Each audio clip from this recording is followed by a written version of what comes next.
who will merit to build it. Therefore, King Solomon, from the moment of his ascension to the throne, begins to build the Holy Temple in Jerusalem. Solomon builds the temple over a period of 7 years, and at the completion of 480 years since the Exodus, the Holy Temple stands on its foundation. This temple stood for 410 years. Worst came to be and was destroyed, the Beit HaMikdash, by Nebuchadnezzar, king of Babylon, who came with an enormous army under the command of the general Nebuzaradan, who was also nicknamed the Master of Carnage. He came and destroyed the Holy Temple on the date, the 9th of the month of Av.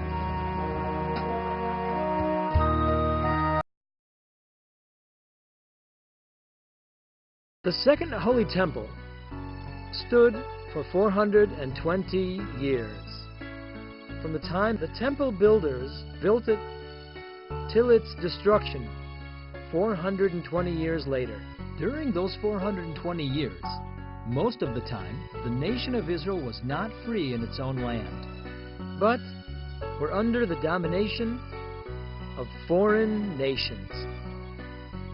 For instance, during the first 34 years after building the Beit HaMikdash, the Persian Empire ruled over Israel.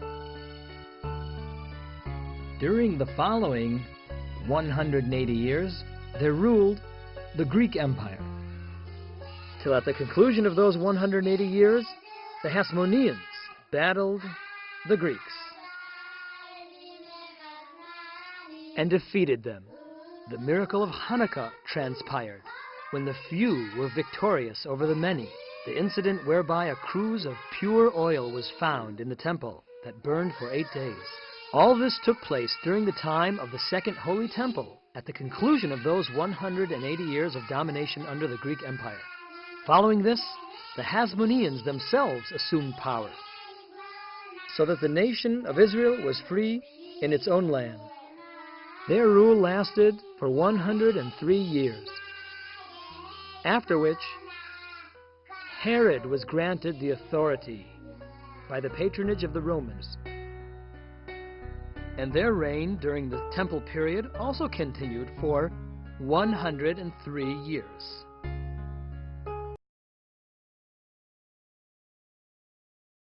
Beit HaMikdash. Therefore Herod renovated the Second Holy Temple and beautified it beyond belief, so much so that the Talmud in the tractate Bava Batra states, "Whoever has not seen the temple of Herod has never seen a beautiful building in his life." His structure was exquisitely impressive. For the facade of the temple, Herod used stone, alabaster marble, and blue and aquamarine marble slabs, some of them protruding while others were indented, so that the exterior resembled waves of the sea. Such a sight was most splendid to behold, as is described in the Talmud. As mentioned, the Second Temple era endured for 420 years. That when Titus came to capture the temple,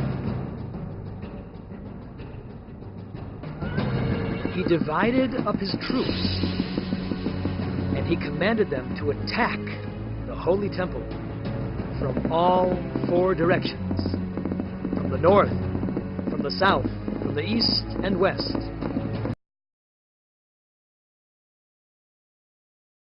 The building that we see adjacent to these gates contained rooms and chambers. These provided lodgings for those who served in the temple. In practice, throughout the year, any Jew was able to come to Jerusalem to feel the holiness and joy that accompanied the temple services while he stood in the Israelite court, if he were an Israelite, or a Kohen or a Levite, to come and observe the priestly and Levitical services. This would inspire in that man supreme holiness and joy and ecstasy, Every Jew, whosoever, was able to take the incentive and go up to the temple. However, there were specific times when it was forbidden for any man to absent himself. All were required to go up to the holy temple. These times were the 3 pilgrimage festivals: Pesach in the month of Nisan, Sukkot in the month of Tishrei, and Shavuot in the month of Sivan. It is written regarding these festivals, 3 times a year shall every male appear before the Lord your God, and they shall not appear before me empty-handed. That is to say, on these festivals, there was an obligation to go up to the temple, to appear there, and to rejoice together with the whole nation of Israel.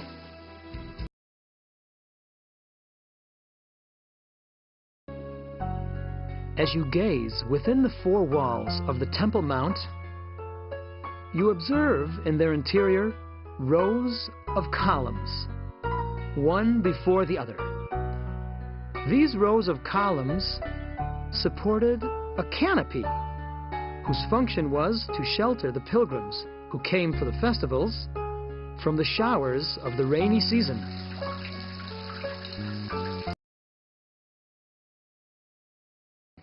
One must understand that all who enter the Temple Mount would enter by the right, except for those who experienced unpleasant events, such as mourners, who would enter from the left. In that way, all would understand that he had suffered a misfortune, and they would comfort him and tell him, "The one who abides in this house, he should comfort you." The area that you see here in the women's court was a plaza full of joy, especially during the intermediate days of the Sukkot festival. Every night during that week, the people would gather, all the festival pilgrims. Here, in this plaza, they would dance, be merry, and rejoice.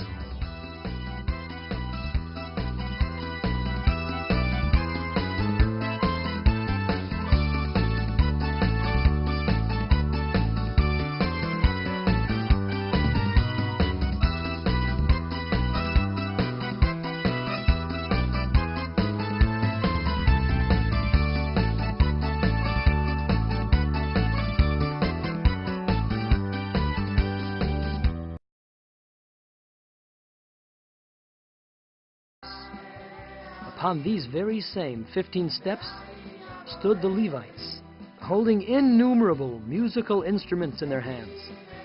They sang and they played for the multitude all kinds of melodies, and the joy in that place was immense. So much so that the Talmud states, one who never saw the joy of the water drawing ceremony never witnessed true joy in his life. Was the wine libation. Wine libation was performed on the southwestern corner, where stood a special vessel. When the Kohen would stoop to pour the wine, another Kohen would stand at the southeastern corner by the horn of the altar and wave a scarf. When the Levites saw the scarf waving, they knew that at this moment the wine libation was being performed, whereupon Ben Arza would clash the cymbals to prepare the Levites, and they proceeded to chant the hymn of the day.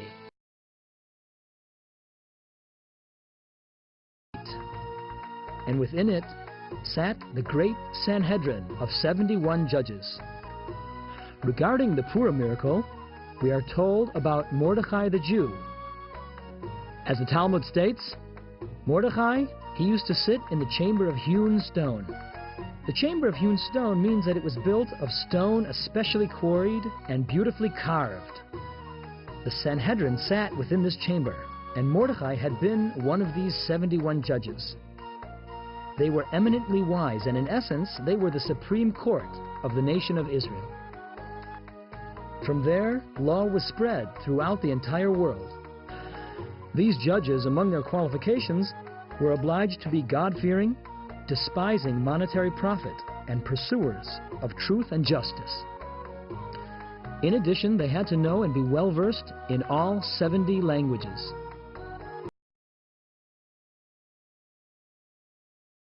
The Garmon family was responsible for baking the showbread. This was the bread that was brought in and placed on the showbread table. This table was in the northern part of the Heichal, Temple Hall. This bread remained there for a full week from one Sabbath to the next, during which time a warm vapor diffused as if it had just this moment come from the oven. This bread was distributed on the Sabbath. A portion was given to the watch of Kohanim who began, and a portion was given to the watch who ended.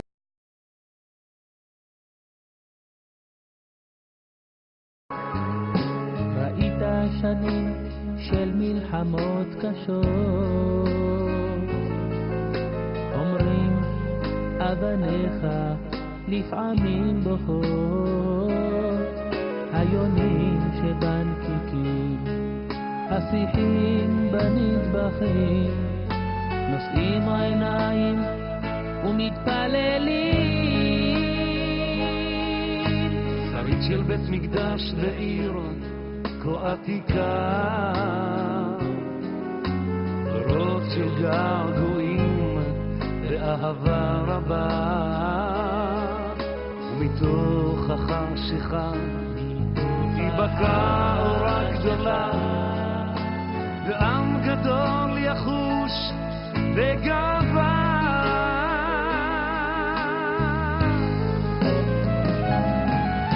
ליבו של העולם הכותל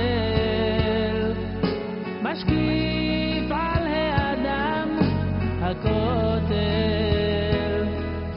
משאת נפשו של עם, אבנים עם לב אדם, אוויר כה מבוסם יש רק בכותל. ליבו של העולם הכותל, יופי וחזון הכותל, להביע משאלה, לדחוף בקעה קטנה, שורשים כה עמוקים יש רק